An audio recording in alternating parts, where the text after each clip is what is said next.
Welcome to my interviews for the book. Please enjoy and thank you. Hello, Joe. We're here to record an interview about my upcoming book, or I hope by the time it's going to be aired, it's going to be already a book about soft skills in technical sales. And I'm recording friends that I work with for a long time from the company that we work together with.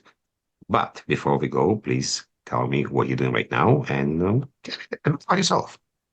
Sure. Yeah. So good to see you, Evgeniy, virtually, even though it's hard to get together in person. It's nice to always continue to connect. What am I doing right now? Depends on the day, I think, but typically back in cyber, which is the most exciting part. I took, as you know, a break where I started to work in technology broader than just cyber. And I've been back in cyber for a little over 2 years now at this specific moment.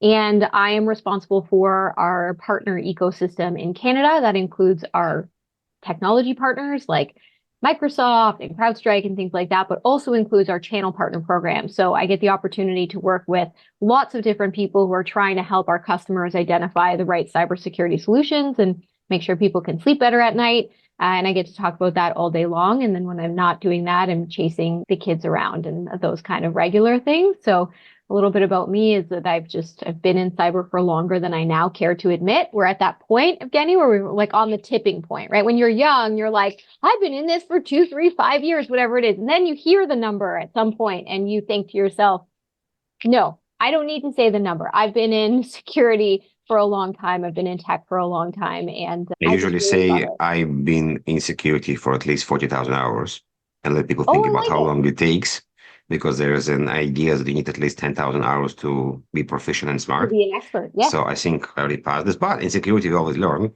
and we always need to kind of change what's happening. And whatever we learned 10 years ago, not always going to be applicable. So, because Yes, having you never get learned. bored. Yes, there's always problems to fix and there's always challenges to learn. When you and me worked together, you were doing project management, and project management involved talking with many customers, and you're Yeah. very good at this. I don't know if this came from you leading tours to New York in the bus or of when you were doing or else you did in school, but you had this kind of idea on how to communicate with who need to scream a bit, and then you can talk to them, who just need guidance. Basically, we call it soft skills, how to connect to people. And it's Yeah. applying to first impression, not the first impression. But you know what? I want to ask you, what are soft skills for you? Yeah, it's a great question. I mean, there's a diverse array of soft skills, but for me, what has been the most successful is you kind of touched on it. The foundation is communication.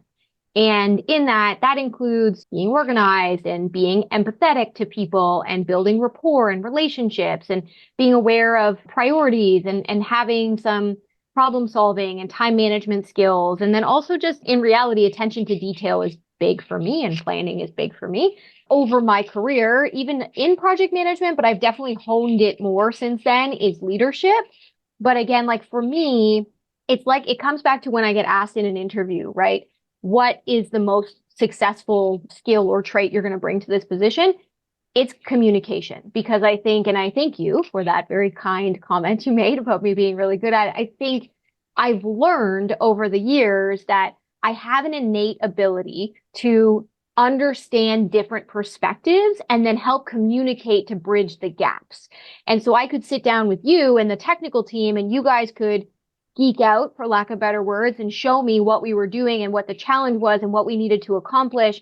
And I could sit down with the project management team and understand what the timelines were and what the challenges were. And then I could sit with the customer and understand what their struggles were and find that middle ground to say, okay, guys, let's all come together.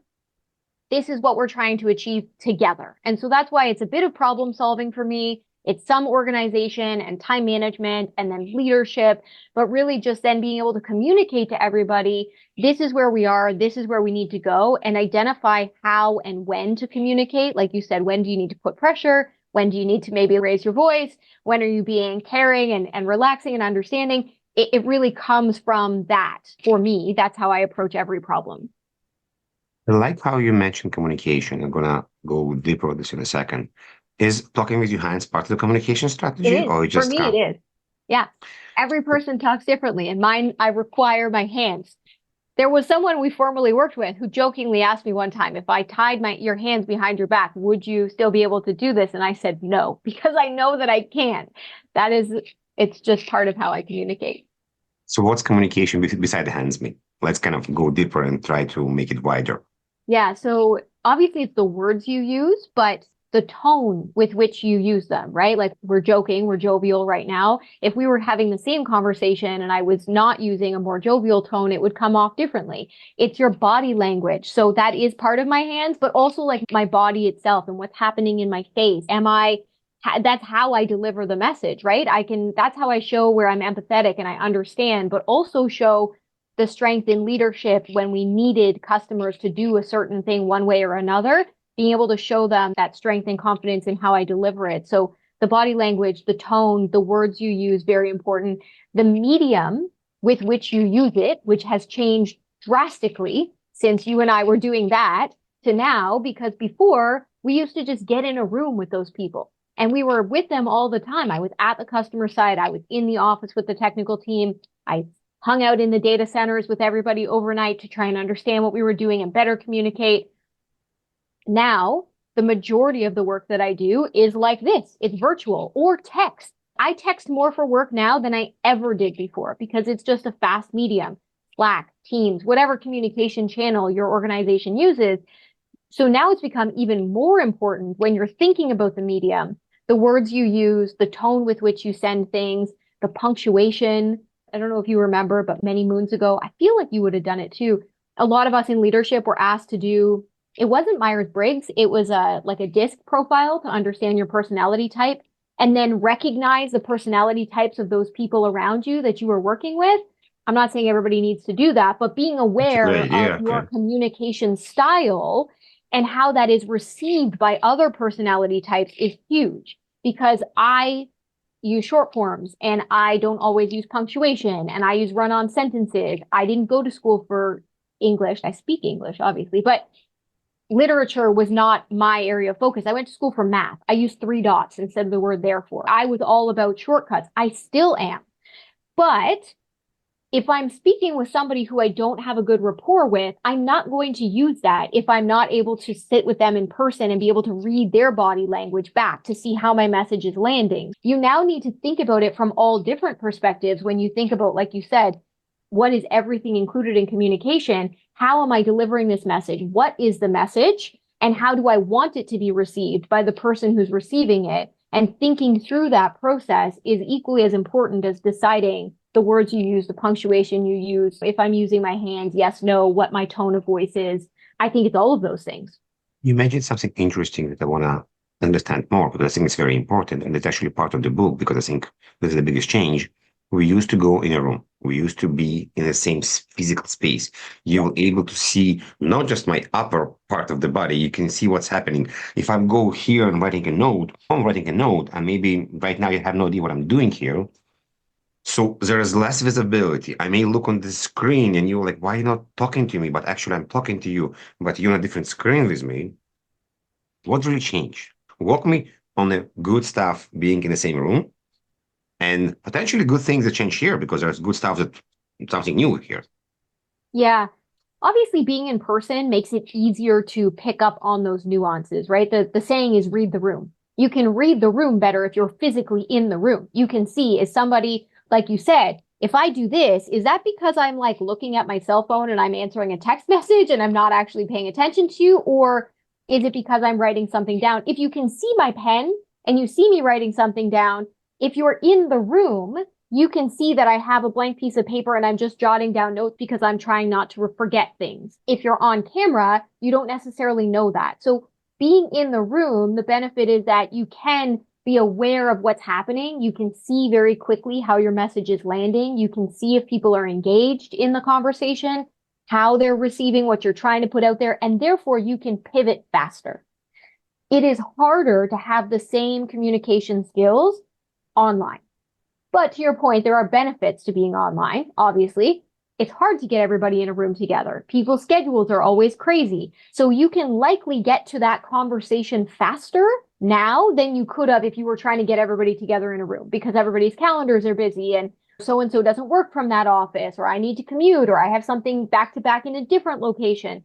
Now, it's pretty quick to get on someone's calendar. I'm not saying people aren't busy, but I can talk to you now and I can be speaking to somebody in the US right next. I can be on a meeting, a virtual coffee after that. I can do a lunch and learn. Like all those things happen without all the driving time or worrying about locations and do we have a room and is it big enough and who's going to be there and all those kinds of nuances. It also, I mean, it's usually a bit faster, not just to have the meeting, but to deliver a message this way, because you do need to have time in meetings to do the, hello, how's it going? Are you ready for the holidays? What are you doing this weekend? How was your day? How's your family? That's important. That's an important part of soft skills. That's an important part of communication as well. Building that rapport will help you have the right message and tone and empathy and delivery. But I find that now that we're all virtual, that is much shorter, because when you get in the room, somebody's late and then you're talking and then you get interrupted, and then on camera, people typically join. Hey, how's it going? How's this? How was your day? What are you doing? How are your kids? How's your dog? Let's move on and let's jump right into it. And so then it just, the speed and ease of things is faster.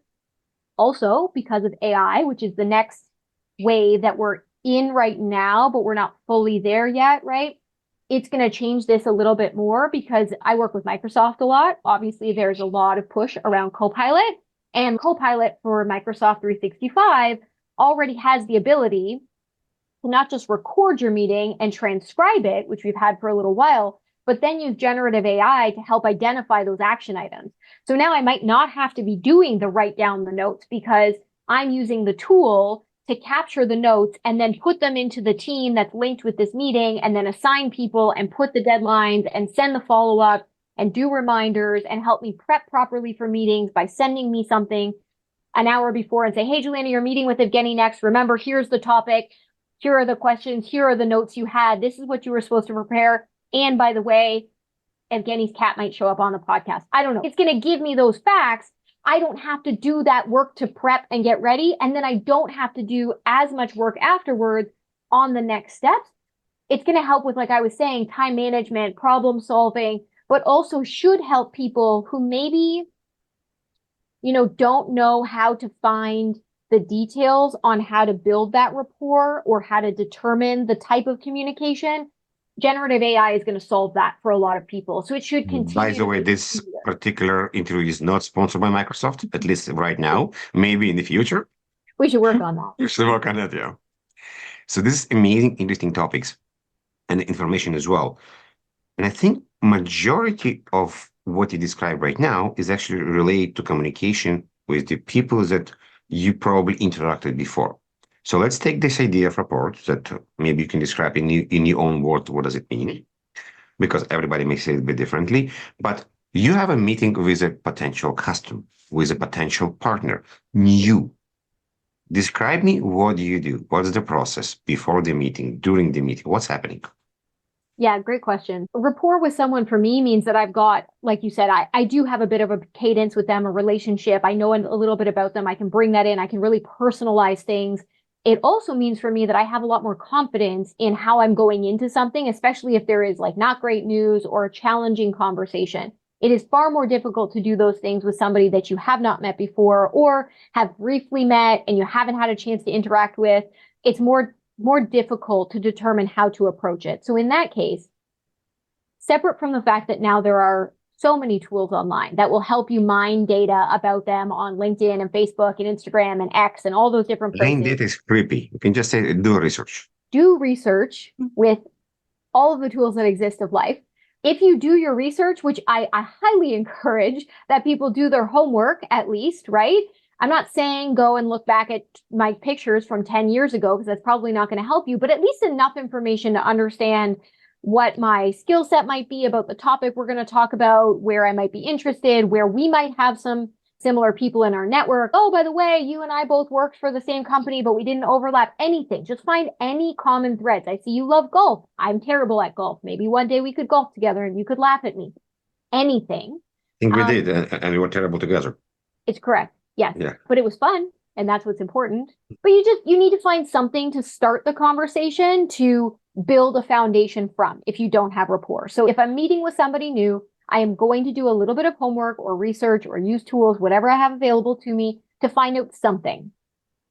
I'm also going to do my homework and know what I'm talking about. I think you should do that always, but sometimes it's fun to fly by the seat of your pants, not when it's somebody new, right? So I recently started a new role. I'm not at a point where I'm going out and talking to net new customers about our solutions on my own, because I know that there are going to be questions that I don't have all the details to, and I want to make sure that customer has some trust in us as an organization and what I'm presenting to them. So I'm going to bring a buddy with me. So that's another option, right? When you're doing something for the first time, find a buddy either to help you prepare and do a mock interview or mock conversation, or to come with you if they can help fill in the gaps to give that confidence and to start to build that relationship.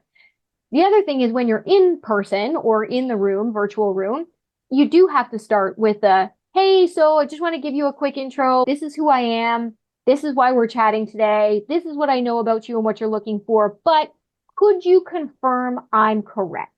Before I go into an entire sales pitch, before I'm trying to bring a partner on board, before I'm, going to tell them about some terrible news about their project, because that's part of, in my mind, communication, making sure that you're accurate. And because you've been in a lot of meetings with me before, sometimes I will be in a meeting and there are other people presenting, and I will stop and say, hang on a second, I would like to repeat that in my own words to make sure I understand correctly what you're saying so that I can help best figure out what's next.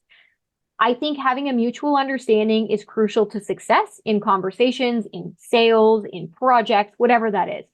And the reality is everybody interprets and understands data differently. And so if I have a rapport with somebody, I likely know how to deliver it, like I said before, in a way that they understand it. If I don't have a rapport with them... examples? Does this mean talking about the presentation, demo, let's play visit? What is in the way that they will understand? I mean, if you don't know the person, you need to figure out the way they learn, right? Because people fundamentally learn different ways. Some people are visual learners. Some people like to note take. Some people like to hear the same message over and over again. If you don't know how they learned, you need to figure it out. And in my opinion, the only way you can figure that out is by asking. And I think if I ask, I also show a little bit of vulnerability in that I'm saying, I don't have all the answers here, but I want to work together to find them. Evgeniy, how can I best show this to you? Do you want to watch a demo and ask questions? Do you want a free POC so you can go in and you can play with it? Do you want me to send you some really cool training videos? I have 200 slideshow presentations I can give you. Do you want to take it home, review it, and then come back after you've digested and we can have a Q&A session with someone on our team? Let me give you a few different examples of different ways to understand the message. This part is not happening many times, unfortunately. When we see vendors, this is actually one of the reasons why I started the book, because people like, let me show you my demo. Let me show you my PowerPoint. Like, why don't you ask somebody what they want? You're here for them, not for you to show how great you are. Yeah. What do they want and what are they trying to achieve? That's the other thing I really want to make that point. It's when I'm trying to sell you something, that's great. Obviously, what I'm trying to achieve is a sale. But what are you trying to achieve? What are you trying to solve for here? Did someone tell you have to have this meeting with me, but you literally do not care? I just want to know that. I just want to know because then I can better address and not waste your time, right? Are you trying to make an investment in a new technology? Are you curious because you've heard a lot about this technology and you've heard that my organization is an expert? Like, where are you on that spectrum? Is the questions and the topics you bring over now, right now, are part of vulnerability and part of soft skills as well. Yeah. Because you may ask someone, I don't really care why I'm here. So blah, blah. So it is a bit scary. So the question is the soft skills going towards being more vulnerable, to open up, to potentially be in the danger zone, out of the comfort zone? Yeah, I think you have to. I think the reality is that's life. And that's part of the empathy and, like you said, the vulnerability and really just being, like, soft skills are about being human. If we didn't need that, AI would have already taken over and none of us would have a job, right? AI can do a lot of really amazing things. And I am really excited that I don't have to take notes by hand and I don't have to figure out putting in tasks and follow-ups and stuff. Amazing. Because that's not my skill set. That's not why a company needs me. That's not why customers need me to help them. They need me because I can help disseminate information and problem solve. They need me to help look at it critically and determine the best way to go with some pivot points in there. A human has these skills to be able to be there and understand and help and choose. And I'm not saying that generative AI is not coming a long way. It is. But if you don't have that vulnerability, you're not going to build a relationship with anyone. No one is going to have that trust because they're like, oh, here's the same salesperson again coming in to sell me because they have a quota and they're just here to hit a number and they don't really care what I'm trying to achieve. They don't care what we're doing as an organization. That's not useful. And it's funny because probably about, oh man, I don't know, 7, 8, 9 years ago, it was kind of called solution selling, right? Yes. Because it went from, especially in our space, you were selling point products to begin with, right? Selling a product is very different than selling a service, which you and I know is a very different world, and trying to explain to a customer why they need the service, the value of the cost of the service, what that's going to do for them is different. And then it even pivoted into solution selling to say, hopefully what people were saying, but this was very difficult to your point for a lot of people, go in and say, hello, Mr. Customer. You are the Cybersecurity podcast. Great. What does your business do? What are you trying to do in your business? And how does security change that?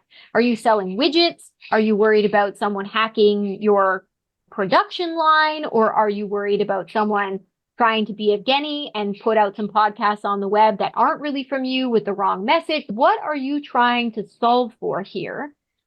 Let me then take that back and work with the really brilliant minds to say what solutions will help you get there. Also, if you could tell me up front what your budget is and when you plan to make these changes and what you have today, then I can come back with a really amazing solution for you because I can tell you, this is what you have, this is where you're going to go, here's the cost, but here's the return on investment, here's why I suggest you do this, and we can have a really good conversation, see, communication again, about the different solutions versus just, hello, Mr. Customer, do you require another firewall? Did you know firewalls are very important for security? I have the cheapest price on the firewall. It's funny how your voice just changed everyone else. when you're saying this. Because that's what it is. That's what it is. That's what it was for a really long time. And I think that's, like you said, it's getting more challenging with being on video. People are starting to lose that interaction and going back to the mechanics of, hey, I was given by my marketing or training or whatever team this list of questions here, Evgeniy, and I'm just going to go through one question at a time. And I'm going to hope you answer the questions on the sheet, because if you don't, then I don't really know where I'm going to take it, because then I have to be vulnerable and I have to be able to answer you. Put you on a spot right now. Yeah. You mentioned that attention span on a video, and because you have multiple screens and scroll here, scroll there. Yeah. When you're on a call with somebody new, in your mind, how much time you have to capture their attention, to make an impact, that actually listen to what you want to say to them? If I've never met them before, like, I want to make an impact in 5 minutes. I'm not saying they're going to make a sale in 5 minutes. No, make an impact we in need 5 some kind of interactions. They will care to not. Yeah, Joe, it's amazing. I love the product. It's so good. What email that came right now? What is the WhatsApp message came right now? Yeah. I think you need to make an impact in 5 minutes. You need to build a rapport. You need to have a compelling statement that they care to give you some time after 5 minutes. It's the same as the old elevator pitch, right? What's your elevator pitch? You're in an elevator, the door's closed, you only have a few minutes until the door's open and one of you needs to get off. What are you saying to that person to make them want to continue the conversation or book a follow-up meeting with you? Something like that. Just a virtual elevator now, because we're all in our own homes, or kind of, wherever we are. When did you start it with soft skills? What was your journey? What did you learn? When did you understand you actually on this journey? I didn't realize that I was on this journey, or that this was like communication was something that I really had honed until it was probably in and around the time you're talking about, when I was in project management, but then was kind of moving towards like customer success. And I had realized that because I had such a great rapport with a lot of our customers and I was able to deliver the difficult messages, I started to really think about, like, why me and why not some of the other people? I'm not saying other people couldn't, but what was the difference in how we were doing this? That's when I really started to realize that this was the strength I had. But further, I continued to try and hone in on it over time. I even remember, it was probably 2019, I was doing an offsite with a bunch of other leaders, and we had to do this activity where you had to name the superpower of your peers. in the room, and then we went around the room, we wrote it on the board, and then everybody talked about it. And a lot of people had called out my superpower was the ability to communicate to different audiences at the same time, a message. So I had other people tell me, and then that kind of reminds me like, oh, this is something that you really need to make sure is a focus of what you do, because it is something that I do differently than other people. How did I get here is funny. And you alluded to my tour guide days and things like that, but it's true. I didn't go do training for communication or presentations or soft skills or interviews. You can. And all of those things are amazing. I'm not disparaging them at all. I'm just saying for me, it's funny because I went to school for math, right? I thought I was going to be a statistician. I did my certification and everything. And then I was in university doing jobs where some of them I was working in a reservation department of a hotel. I did not like it at all, because I sat in an office and I was taking reservations. I also was doing some analysis of data for them. I liked the analyzing data, but what I didn't like was like, what are we doing with this data? You guys, like someone from some other office asked me to analyze something and then I passed it off to someone else. Not interested. That was why I pivoted into business analysis, which is what I did before I joined the company we worked together at, where I was doing project management. But it was in that I started to learn I don't like the part where I don't communicate with people, because I have a skill in communication and I want to be able to utilize it. So I want to take the information I find, I want to share it out, I want to see what happens with it. Then I started to do a little bit more in terms of courses, but they were specific to project management, which did have communication. When I did my MBA, I did leadership courses. But again, it was more just to continue to bridge the education around finance to how do I take that into a meeting and help do that. And I wouldn't say some of those courses really did it. It was more on the job learning. I always joke about the tour guide job, but it really was foundational for me because I had high school students. High school students do not care about the history of New York City. Full stop. They don't. Maybe their parents that had to pay for this trip care that they come home with some bit of knowledge, but they want to be in New York and they just want to play around in New York. But my job was to make sure that the school and the teachers that were also on the tour and the parents that got feedback from their kids at the end of every day or at the end of the trip believed that they learned something. So I had to find a way to explain to students who did not care some topic. Now, some of them were historical trips, some of them were music-based trips, some of them were like geography trips, like it depended. And they would give me a brief about everything before I'd go on these trips. And I had to then take that and meet people and have somewhere between 30 and 50 people. And I had to engage them right away. So that whole, you have 5 minutes, I had maybe less than 5 minutes because they were high school kids. They did not care. They didn't have as many phones back then, but they had their iPods that they could just like, goodbye, lady. I don't want to listen to you talk anymore to me. And I had to keep them engaged. I needed them to listen to me so that we were safe when we were in New York and traveling around. So I had to find ways to become relevant to them and build relationships with them and get them to care about the facts that I was sharing with them and still make it fun. That forced me to do it. And it was after that built my presentation skills. That's why I don't mind getting up in front of a room of people and presenting, because I did it for a long time. And if you're in New York and you're in Central Park and you're standing on a rock and you're trying to talk to 40 high school students, there's a lot of passerbys who are stopping to figure out what the heck you're talking about. Then you have other people who you can see how they're reacting to what you do. So for me, I learned just because I ended up with that job. I didn't realize the impact it would have on me and my career. I'm fortunate for it now. But I think the learning there is that every job you have is going to teach you something about yourself and your strengths and your ability to learn and help you change and grow. Figure out what that skill is. Sure, there's soft skills in there. What is the skill that job is trying to teach you? There's something, and then learn Reflection. So you mentioned about how did you learn about soft skills? What would you recommend to other people how they can learn soft skills? Some soft skills do require practice. So there are really cool programs like Toastmasters. Find those programs, go out, practice public speaking and communication. And There's a lot of, I'm part of a lot of women in tech groups because I'm passionate about helping promote the fact that women can also be in technology and do some really cool things. I know you are as well. But in those groups, they have webinars. They have, I was on like a session the other day where we had like a coach in and they were coaching us on, I mean, it was more about setting goals for 2024, but there are sessions like that that are free or low charge that people can go to from the comfort of your own home, or a lot of these things are now back to doing things in person, right? Go to that networking event, go put yourself out there and go meet with people. Find a mentor or multiple mentors, someone who you feel comfortable giving you feedback so you can test these things with, right? I think those are really like important because you need to test it. And then if you're a learner who likes to be more theoretical, then you go down the route of podcasts, but audiobooks. I don't have a ton of to read, but I do Can audio. you train for soft skills every day as part of your day by day life? I think you can if you acknowledge where those opportunities are in your day-to-day job, right? Like I said, I'm at a new job. I'm meeting a lot of new people, all virtually because no one is based in the same location.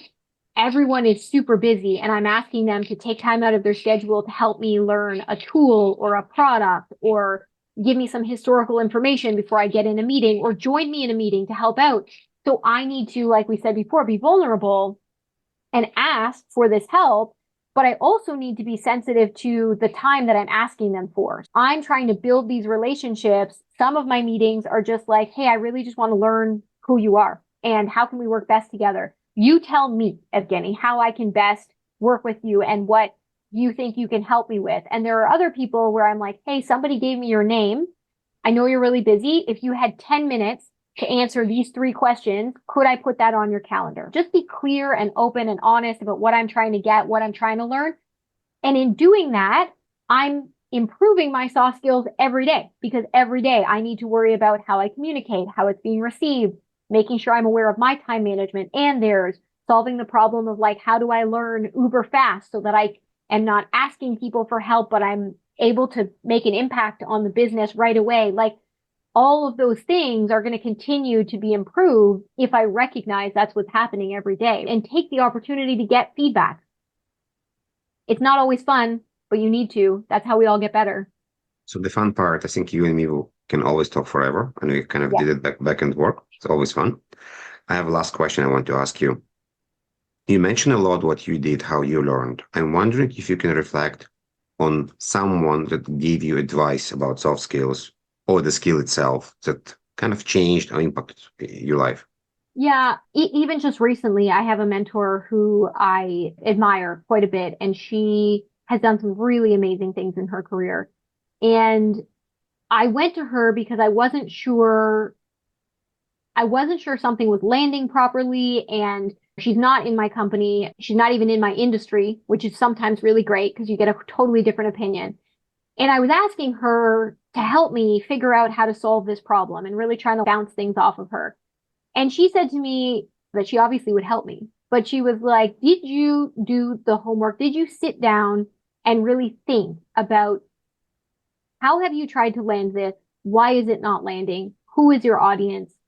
What are you trying to achieve here? Why are you trying to achieve this? Ask yourself some really tough questions and then come back to me if you don't have the answer. And I still went back to her because I wanted to sanity check that I had come to that conclusion, but I really had to stop, pause, think, do a soul searching, really stop and do it. And I think that's a huge lesson is we are all very busy. And like we said, now with not going to the office and being online, we tend to take on more meetings because you don't have the commute time and you're like, oh, I'll take those 2 hours and I'll do it for other meetings or work or whatever that is. You don't have the same rapport with people. You don't get to communicate with people in person. So I can see how you're reacting, Evgeniy, to what I'm saying, but there's still some nuances of body language that you're going to miss on video. Yeah. So I think really remembering to stop, pause, take stock in what's happening and be honest with yourself about, is it working? Is it not? Why is it not? And really don't be so critical that you beat yourself up all the time, but you have to be a little critical of yourself to say, maybe it's me. I was at a point where I was frustrated and I said to her, I keep trying to land this message and it's not working. It can't be me. I've tried it a bunch of different ways. It can't be me. In the end, I truly believe it wasn't me for that one specific message, because 2 or 3 weeks later, someone circled back and was like, I feel like you were trying to get this message across before and it just, no one wanted to hear it. That happens. But I really did have to stop and take stock and say, I shouldn't deflect. Let me really try and get to the root of this. Let me ask myself some tough questions and then try to figure out if it's me here and if there is something different I can do. And I needed her to be that critical with me to say, go stop and see if it's you. Go stop and see if it's you. And then if you can't figure it out, come back. But I think you know the answer to this. You just have to stop and make it a priority to figure that out. So I think we don't often prioritize, to your point earlier, soft skills. We should.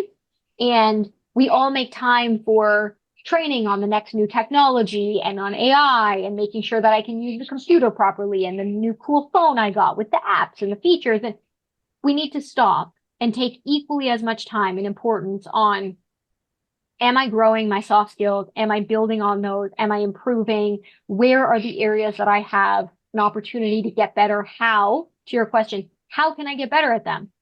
Let me find that solution. Let me figure out how I learn and how I can do that. And I think we all just really need to be critical with ourselves sometimes about that. That's great. Thank you very much. You're welcome. Really enjoyed the conversation. I hope people eventually going to listen to it and also learn a lot. Thank you. Thank you so much, Evgeniy.